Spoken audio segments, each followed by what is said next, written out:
Glenn Silverman and Chris Hart's 10-day research trip to India in November last year took them to Bangalore, New Delhi and Mumbai, where they met various stakeholders in sectors such as infrastructure, financial services and investment industries. They also met the leaders of multinational organizations, key government officials, policymakers and macroeconomic experts. There are 66 different Indian companies in South Africa already. That's a big number. So already that's a lot, and there are a lot of South African companies in India.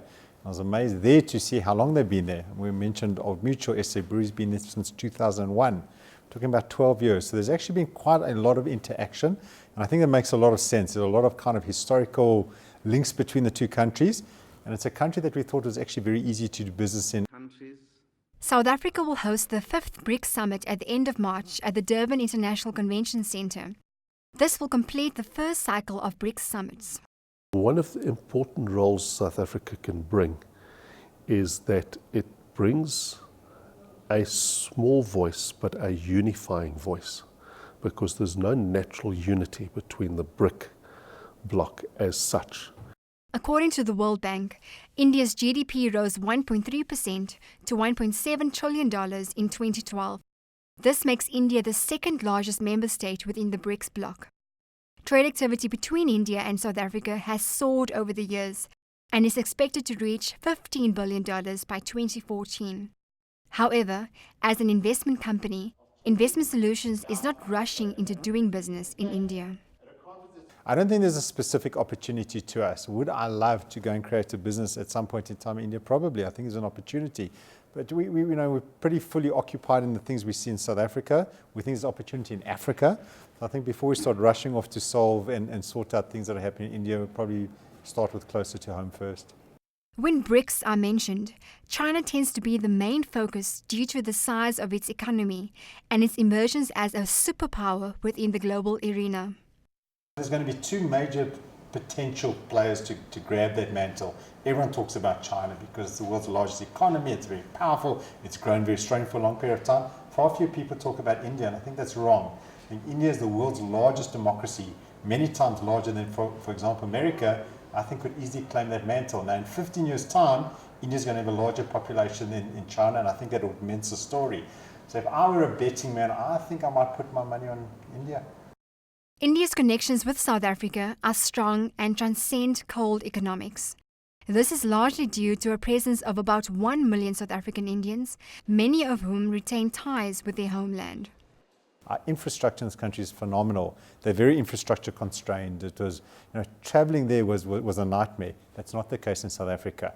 But I also pointed out other things in the presentation. We need to get our education right. The number of engineers we produce in the country is too low. The standard of maths and science too low. India really went into a period of decline and is now back into a period of ascendancy. And in terms of that, Africa's never really had that economic dominance over the rest of the world as such. And so any economic growth to a point in Africa will be, you could say, almost a new experience. Okay, Glenn, great, fantastic to have you on the show again. I know you joined us, I think, towards the end of last year, and we spoke a little bit about these trips that you've embarked on as part of your study, I guess, to just understand the BRICS phenomenon a little bit better. Just from your perspective as the Chief Investment Officer of Investment Solutions, you're traveling to these countries with a couple of reasons and a specific purpose. What is that? So the first one is this whole concept of BRICS is very interesting because everyone thinks they know it because they know the acronym, myself included: Brazil, Russia, India, China, and what we call the smaller S, South Africa, because we just don't have the population quite that they have. And Jim O'Neill, who's the guy who coined the phrase, didn't have the S there. He didn't have South Africa involved there. So emerging market, the BRICS are very important in the world, a source of most of the world's growth, most of the world's population, most of the world's land mass, and so a really important part of the world. You can access them kind of two ways. You either buy a big developed market company like Nestle or Unilever and they invest into emerging markets, or more directly in emerging markets themselves. So our focus is the latter, to try and understand what's happening on the ground in those different countries and what are the implications for South Africa, the lessons, the similarities and the differences. I think one of the things that you've reported back to your clients and investors is the fact that these countries, while they are grouped now together, they are very complex and very different from one another. You returned recently from a trip to Brazil as well, and for comparison purposes now with India, you kind of did some analysis around comparing Africa as a whole with India. What just in terms of some of the findings that you've come from in terms of the travels to Brazil and India, what are some of the nuances that people forget and that maybe don't know in regard to those two countries in particular? So again, first thing is walking the streets, smelling the air, tasting the food, meeting with people on the ground gives you insight that you would never get on the internet or reading a newspaper, etc. So that's been absolutely fascinating. The two countries we've seen thus far, Brazil and India, are very, very different. When we came back from Brazil, we said the following. It's a very large country. It's about 90% of the size of the North America, well over 200 million people in terms of population, and it's very secluded. They speak their own language, which is different to what is spoken in the rest of South America. And if you think about, for example, in Africa, Mozambique, Angola is where they have an interest because of the common language connection, etc. We saw very little evidence of South African companies there. We've seen very little evidence of Brazilian companies in South Africa. It's not to say it's not happening, but much less than, for example, when we come to India. It felt quite foreign. English is their second language, taught at schools, but it was very difficult to converse. Very different to India. Obviously, they speak particularly well.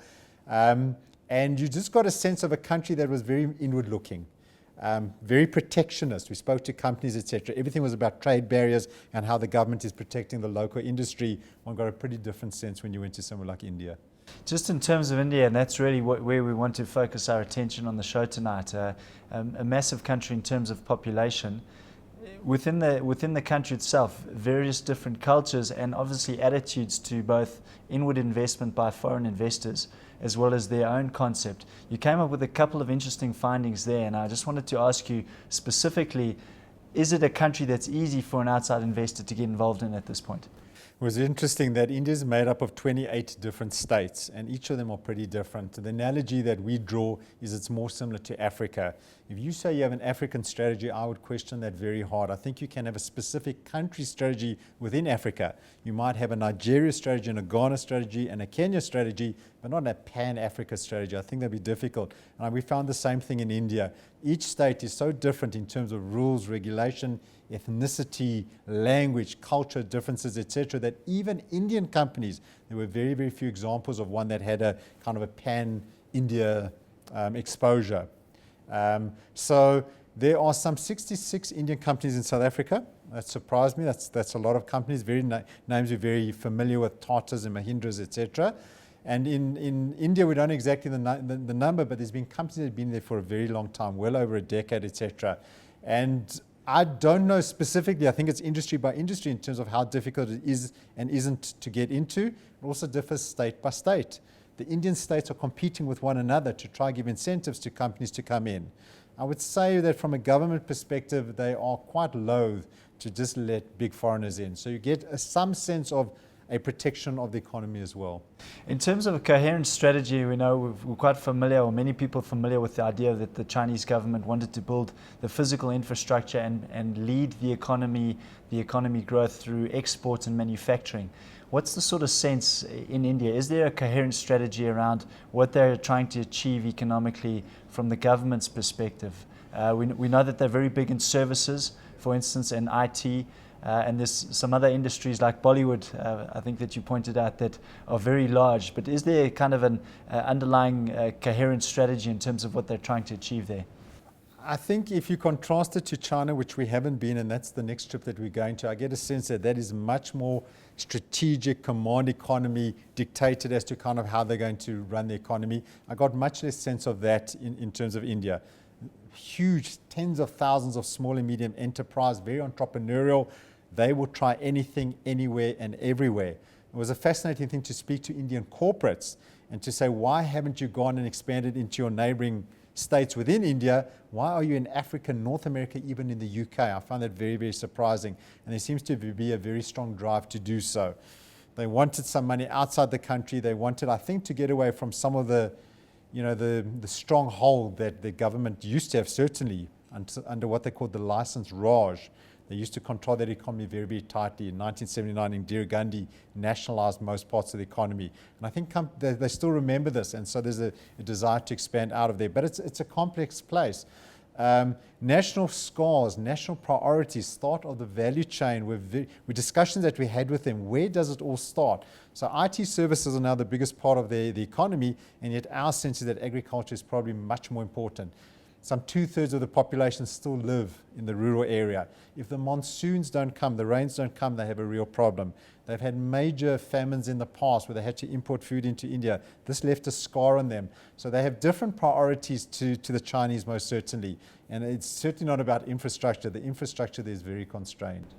In terms of the relative wealth and the different measures that we look at to try and assess, how a consumer economy would work there, we look at things like you've pointed out the Gini coefficient, the amount of people that are employed. Just sketch that out for people that are aware that obviously India is one of the largest, most populous countries with over 1 billion people. But what's the sort of makeup of that workforce? So it was fascinating to us. What we really struggled with was the disconnect between bottom-up, corporates, which were amazing, and the top-down numbers, which didn't make any sense. One example of that is Indian unemployment officially is running at 4%. Doesn't make sense. We looked at poverty levels. The World Bank defined extreme poverty below $1.25 per day. There are 404 odd Indians living below that level. So their definition of employment is if you're doing anything and earning any income and trying to find work, you're employed. But there's a huge number of poverty-stricken people in the economy. So the stats were very, very difficult. When you wanted to understand unemployment, South Africa has a 25% unemployment rate. They supposedly have 4%. But those numbers also change. They're not consistent. So the macro numbers, I felt we needed to treat with a little bit of skepticism. And I think that's why, again, going almost city by city with the 4 places that we went to, etc., and speaking to tens of companies and some government officials as well, probably gave better insight. And that's always to bear in mind. That's the first of the interview with Glenn Silverman, Chief Investment Officer of Investment Solutions. Stay tuned because we'll be back.